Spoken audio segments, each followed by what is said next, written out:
ration card কেনেকৈ পাব লাগে তাৰ বিষয়ে চমুকৈ কম যে যি পৰিয়ালৰ বাৰ্ষিক উপাৰ্জন 4 লাখতকৈ কম আৰু চৰকাৰী চাকৰি তেওঁলোকৰ পৰিয়ালত নাই তেওঁলোকে ৰেচন কাৰ্ড পাব পাৰে গতিকে আজি যিসকল লোকৰ হাতত ৰেচন কাৰ্ড নাই তেওঁলোকক মই পৰিয়াল পৰিচয় পত্ৰৰ বাবে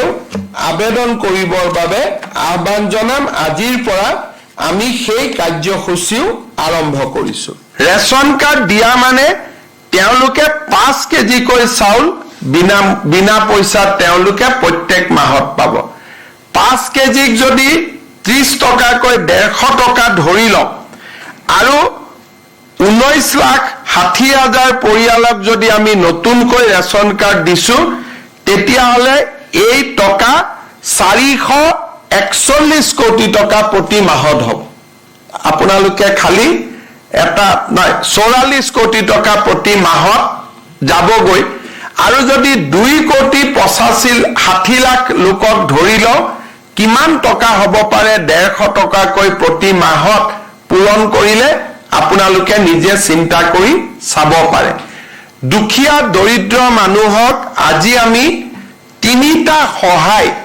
ডাইৰেক্টলি কৰিছো যি আগত কেতিয়াও সম্ভৱ হোৱা নাছিল অৰুণোদয় 1260 টকা চাউলৰ বাবদ প্ৰায় 200 টকা আৰু চিকিৎসাৰ কাৰণে আয়ুষ্মান ভাৰত আয়ুষ্মান অসম কাৰ্ডৰ জৰিয়তে বছৰি 5 লাখ টকা আগতে দুখীয়া মানুহক এই ধৰণে ডাইৰেক্টলি সহায় কৰাৰ চৰকাৰৰ হাতত কোনো আঁচনি নাছিল মই বৃদ্ধ পেঞ্চন বিধৱা পেঞ্চনৰ কথা নকওঁৱে 3টা ডাঙৰ আঁচনি ৰেচন কাৰ্ড আয়ুষ্মান ভাৰতৰ কাৰ্ড কাৰণ ৰেচন কাৰ্ডখন দেখুৱালে আয়ুষ্মান ভাৰতো আমি চিকিৎসা কৰিব পাৰো 5 লাখ টকাৰ বছৰি ৰেচন কাৰ্ডত 5 কেজি চাউল আৰু 1260 টকা 1250 টকাৰ অৰুণোদয় 3টা প্ৰত্যেক মাহত আমাৰ চৰকাৰে দুখীয়া দৰিদ্ৰ মানুহক ডাইৰেক্টলি আজি সেৱা কৰিব পাৰিছে ৰেচন কাৰ্ড কেনেকৈ পাব লাগে তাৰ বিষয়ে চমুকৈ কম যে যি পৰিয়ালৰ বাৰ্ষিক উপাৰ্জন 4 লাখতকৈ কম আৰু চৰকাৰী চাকৰি তেওঁলোকৰ পৰিয়ালত নাই তেওঁলোকে ৰেচন কাৰ্ড পাব পাৰে গতিকে আজি যিসকল লোকৰ হাতত ৰেচন কাৰ্ড নাই তেওঁলোকক মই পৰিয়াল পৰিচয় পত্ৰৰ বাবে আবেদন কৰিবৰ বাবে আহ্বান জনাম আজিৰ পৰা আমি সেই কাৰ্যসূচীও আৰম্ভ কৰিছো ৰেচন কাৰ্ড দিয়া মানে তেওঁলোকে 5 কেজিকৈ চাউল বিনা পইচাত তেওঁলোকে প্ৰত্যেক মাহত পাব 5 কেজিক যদি 30 টকাকৈ 150 টকা ধৰি লওক আৰু